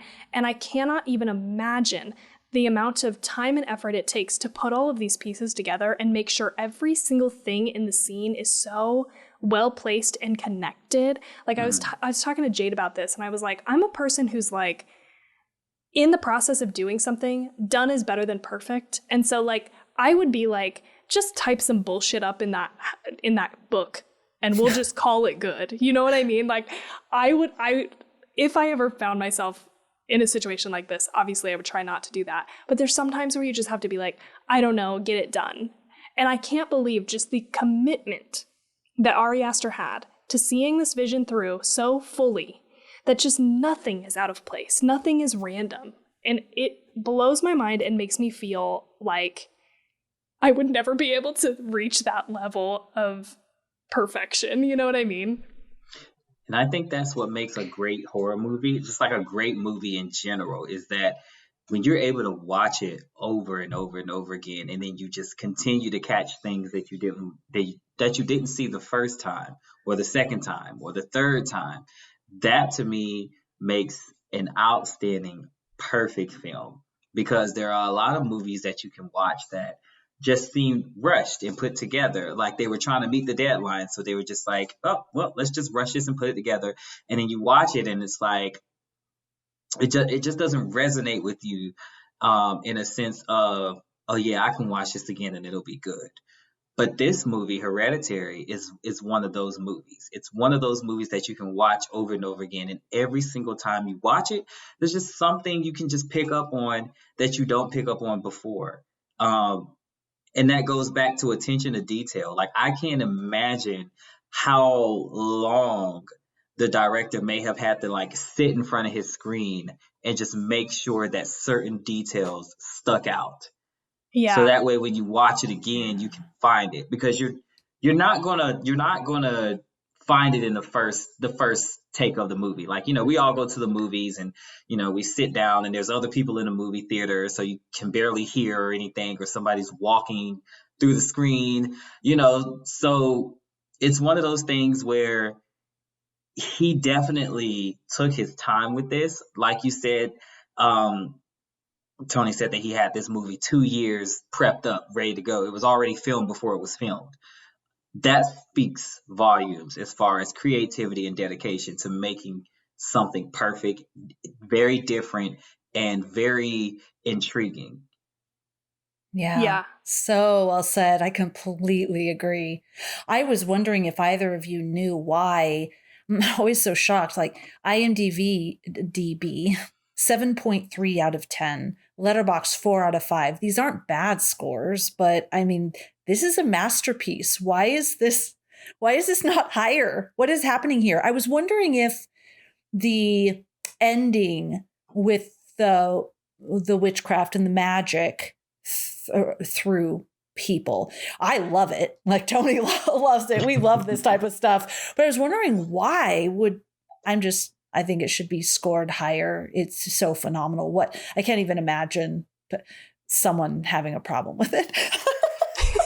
I mean, people are entitled to their opinion, but I just can't even imagine it. I can't even grasp it. I don't know. I don't know if you have a thought on that, Tony. I think a lot of times, a lot of those scores are always based on first watch, which I hate because, again, like, this is a movie that you're not going to be able to process everything in the first watch. You're going to have to watch it again, and then maybe again, and then figure it out. And that's another reason why I don't let the scores of movies kind of dictate how I feel about certain films, because most of the time it's critics going to the movies for the first time. And if they don't like it or don't understand what's going on, or it's too much for them to process, they go ahead and give it a low score, which sucks, because there are a lot of great movies that I've seen that deserve a higher score on Rotten Tomatoes and IMDb and all these other places that deserve such a high score, because it's like attention to detail and it's a perfect movie. But because most of the time these reviews are based on like the first watch, they always get a low score, and that to me just sucks. Because this movie definitely deserves, to me, it's a perfect score for a 90, but I feel like it definitely deserves at least a 99 on Rotten Tomatoes, because it's just that damn good. I agree. Yeah, agreed. Yeah, and I do think the first time I watched this movie, I did have that experience at the end where I got confused, because I was like, Peter isn't really acting like Peter, but he's also not acting like Paimon. Because if you think you're a demon and you've finally like gotten into this body, you'd think you'd be like walking around with a little bit more confidence, right? And they seem lost. Like, whoever's in Peter's body seems fucking in shock and is like, what is going on? And needs to be a little bit consoled by Joan, you know? She's like, hey, it's okay. It's okay.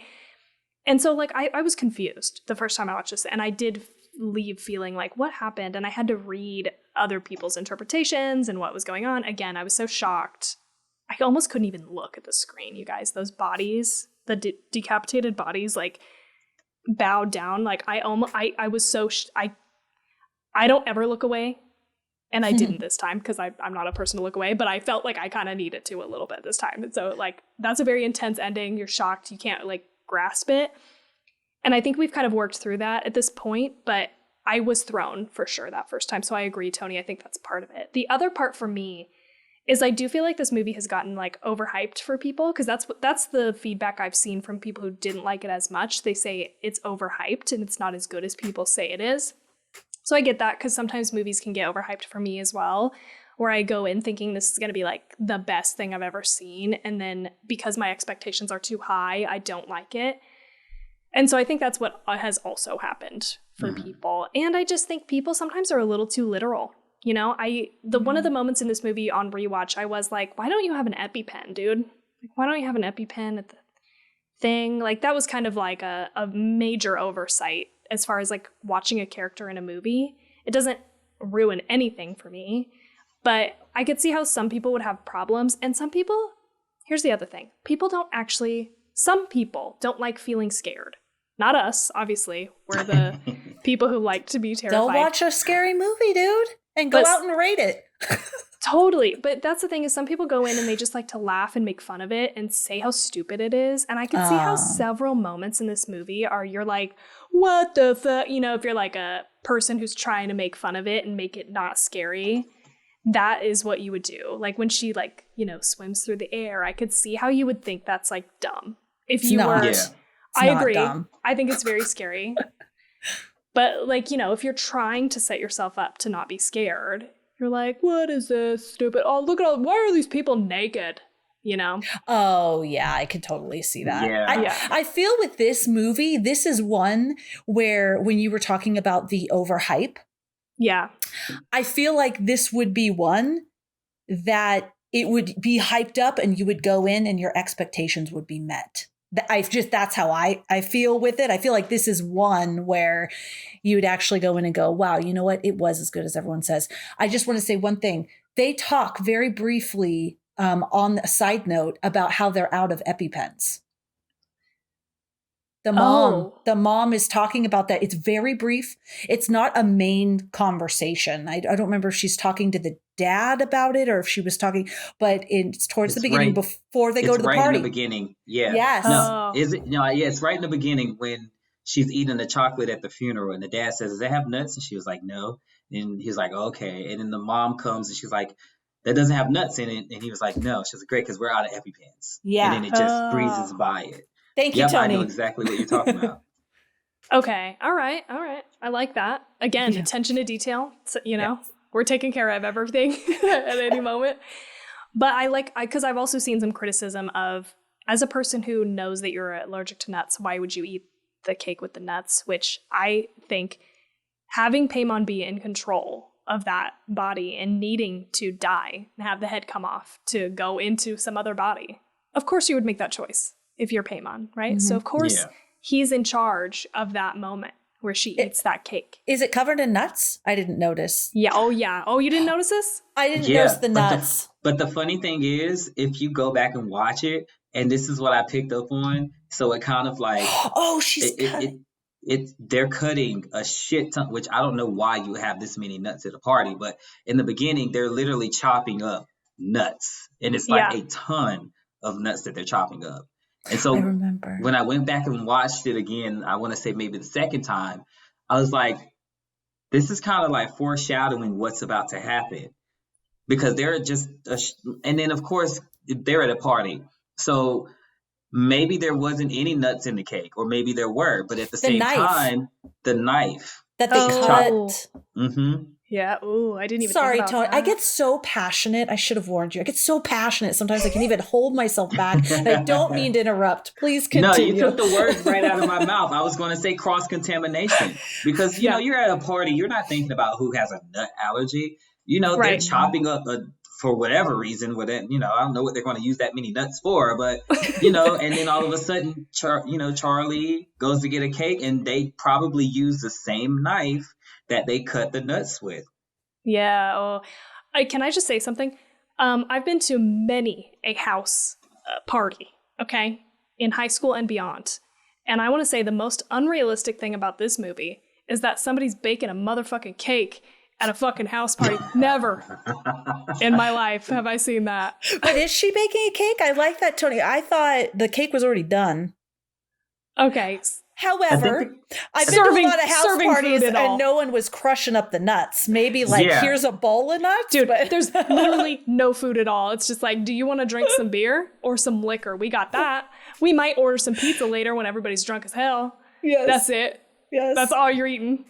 Yeah, that's the thing. I was like, why do they have this? Who's going to eat all of these nuts? Like, what are these nuts for? Like, I've never been to a party and I walk in and I seen someone just chopping up like it almost looked like a gallon of nuts, as many nuts that were sitting on the thing. And that's when it occurred to me. It was like, they may have used that same knife. There may have not been any nuts in that cake, but they may have used that same knife that they were cutting up that gallon worth of nuts with to cut Charlie a cake. Cross-contamination. I have to watch this more, like 4 times like Tony, because I just saw this and I completely remember because it was shot like right kind of below the girl was cutting the nuts. And I didn't even think about it. Didn't even think about the nuts. All I was thinking is, oh my gosh, when they leave this party, this little girl's getting decapitated. I was like nervous for this. And then when she was eating the cake and started to go like this, like she felt weird. I thought that it was like a weed. I thought weed was in the cake. I didn't even put the nuts until she was saying I can't breathe. Then I went, oh shoot, there must have been nuts. And this is on my second watch. That kind of went over my head there. That's fine. There's a lot to pay attention to. Okay. Yeah. At first, I thought Tony was going to go into scoring this movie, but he was just talking about what the Rotten Tomato score should be. So right, saving it. So if I did have to score this movie, oh, you do? That's yes. Out of 5. What would you score it out of 5, Tony? I would score it a 5, and the reason why is because I love the fact that, again, like when we think of horror movies, we think of jump scares from 20 minutes into the last 30 minutes in, because it's like 20 minutes of credits. But with this movie, it didn't rely on jump scares. And if it did, it was like an emotional pull. And it's just one of those movies, again, like when the first time I seen it in the theaters, I didn't get it. I knew I liked it, but I didn't get it. And so I had to go back and watch it again. And that's when I started to realize that it was much more to this movie than meets the eye, especially on first watch. And so now that I've seen it 4 times, of course I'm going to give it a 5 out of 5 stars, because it's just that great. And, even though a lot of people say that it's overrated, I definitely feel like people need to watch this movie with an open mind. So that way you can see the Easter eggs and put the pieces together, because again, you're not going to do that. And I understand why people score it so low, because maybe they went in relying on thinking that it may have been like The Conjuring or Insidious, where there were jump scares that really scared the shit out of you. Like the first Conjuring scared the shit out of me, especially when the witch came down from the tree, and I wasn't expecting that. But with this one, it's like, it's not relying on that. It's very scary when you think about how real payment might be, you know what I'm saying? And how real certain scenarios can really happen. Like, there are cults out there. It's real life. This is real life stuff. I don't know if they're out here summoning demons, who knows? But if you go into it with an open mind and then you say, okay, well, I didn't quite get it the first time, let me watch it again. And then you start picking up on the Easter eggs and start putting the pieces together like they're put in the movie. It's definitely one movie that I would say definitely deserves to be in some kind of Hall of Fame, because it's worth it. Not all movies especially horror movies, take the time to really articulate such art in a way that you have to just process it more and more and more and more as you watch it. And that's what I love about this film. Like, I'll probably watch it again and pick up on something that I didn't see the fourth time. You know, it's just that great of a film. So for me, 5 out of 5 stars. I love, beautifully said, lots of mic drop moments with you, Tony. I love how you said that. And I would love for everybody who watches a horror movie to enter it with that open mind, because I know, like, say example from my husband, doesn't believe that there's spirits or anything like that. Spirits, don't blame him, like, don't come around to try to prove it to him, but he doesn't believe in any of that, so he'll immediately sit down and think, well, that's silly, because he doesn't believe that would ever happen. Have an open mind. How about think about it, what if that's real? Now experience the movie. It's going to be a whole different experience. And I guarantee you're going to enjoy it more if you just have that open mind and, like, suspend what you typically believe for a while and just let the movie take you on a ride. Right. Tawny, do you want to go next with your rating? I do. I took so many notes. I do wonder, though, Tony, if you have an answer for, like, if somebody had asked you right after you watched this, would you have rated it lower? Probably.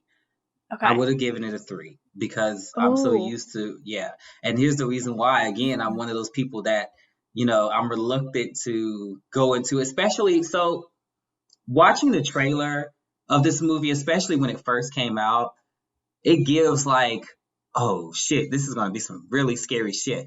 And then when you go and watch the movie, there's almost nothing from the trailer, which I love, by the way. There's almost nothing from the trailer in the movie. There was a moment in the trailer where Peter was covered in ants. That wasn't in the movie. There was a moment where someone, and it wasn't Charles, was on fire. That wasn't in the movie. And they were outside. You know, there was just so many things. I love how they put this trailer together to make it seem like, oh, this is going to be some really scary shit. And then when I first watched it, I was like, yeah, it was scary, but it wasn't as scary as I thought it was by the trailer. But then something told me to actually sit down and watch it again. And I'm just kidding. I hope not. I hope it wasn't him. but if I were to rate it the first time, simply because it was so different from the trailer, I would probably have given it a 3. Because I was thinking it was going to be like, oh, some James Wan shit coming at you from the side, scary type of horror movie, but it wasn't. Okay. Oh, that is interesting. Okay, so maybe, that was right on the nose, Tawny, with people were expecting something different type of scare. Mm-hmm. And that worked for me. Like, I personally loved that it, like, defied my expectations. I watched the trailer and I was like, I don't know. You know, like, I had that kind of vibe going into it. So it totally blew all of my expectations out the window. But for me, I'm going to give this a 5 out of 5, which is what I gave it the first time around. I fucking love this movie. And I'm going to say something extreme right now. I think this is maybe the best horror movie in the last, like, 40 years. I'm going to take it all the way back to 1980. And I'm going to say from 1980 till now, I think this is the best horror movie that has been made. That's extreme. I might regret saying that, and other people might remind me of other movies that exist. I thought maybe Jacob's Ladder from 1990, maybe. But the other movies that I've really loved have been in the 70s. And so anyway, I just love this movie. And I think for me personally, it is a perfect storm of a horror movie. I have anxiety about health-related things. So, like, the having an allergic reaction to the nuts made me so fucking anxious. Watching that entire scene unfold was like the height of anxiety for me as a person. I think between that, the accidental death of Charlie from Peter's perspective, this is another thing that really deeply disturbs me, is when you are like an accessory, you're a part of an accidental death. Yeah. And now you have to like deal with that. You know, like this deeply disturbs me. So we have both of those things in this movie.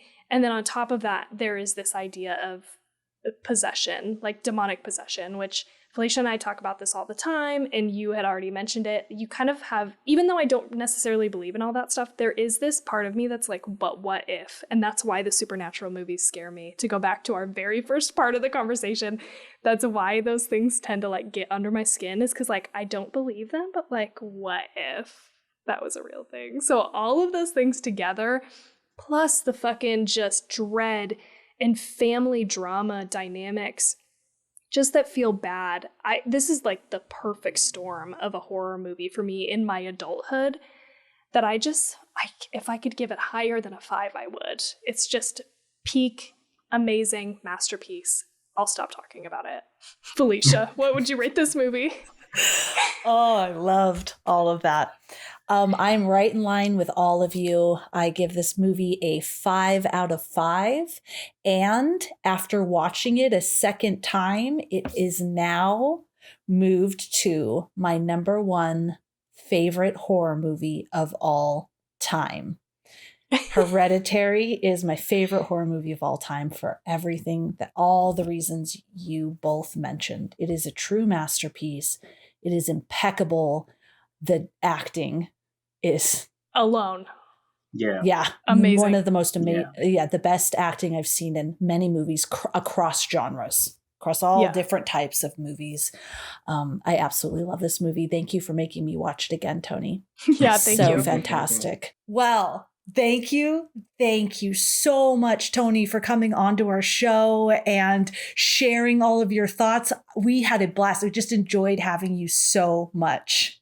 Thank you. Thank you all for having me. I'm so glad that we all can agree that Hereditary is one of the best horror movies. Yes. And I just love the fact that I can talk about it with people who go into it the same way that I go into it. Because, of course, people watch scary movies one time and, they don't go back and watch it and pick up on, everything that it is. And so to be sitting here enjoying this conversation and we're all picking up and giving our interpretations of this movie is just like, it makes me so happy. Yay, that's awesome. Oh my God, I love it. And Tony, please share with everyone, where can they find you? How can they follow you? What you got going on? Yes, so I am currently on TikTok and Instagram as Hey Tony TV, Twitter at the Hey Tony TV, and I can't wait for you all to see my horror movie next year. Yay! Do you know when it comes out? I was told either summer, fall. Okay. Because we filmed it in Texas in like this little cabin area, so they want to kind of have everything aligned with it. Again, the attention to detail things, but either summer or fall. I'm hoping summer, but if they need to take their time and perfect it, that's perfect. I'll take fall too. Ooh, Tawny, maybe we should go out in fall when it comes out in a cabin and then watch it. To really get the vibe. Oh, I like this. Yeah. Oh my gosh. Well, wonderful. We cannot wait to watch that movie. Everybody, please go follow Hey Tony. You will not regret it. It's Hey Tony TV. So funny. Absolutely funny. You're going to absolutely love it. We don't know what we're watching next. We're going to have a little Thanksgiving break and then we'll come back. So make sure that you check out our social media to find out what movie will be coming out next. You can find us on Instagram at 2 Chicks and a Horror Flick. You can find us also 2chicksandahorrorflick.com. And from either of those places, it will lead you to your favorite social media platform where we are at. You can also join or buy some cool merch. Tony has merch too. Go check it out. And you can also join our horror Discord community for free. You can find those links in our bio and on our website. And what else, Tawny? You can support the show by going to our Patreon or giving us a like, review, and subscribe on whatever podcatcher you're listening to us on. And we also read those on the show, just in case you do that. But that's it. We hope you have such a good night. And thank you again, Tony, for being here. Yay! This is amazing. Thank you all for having me. And we hope everybody has a good night with no nightmares.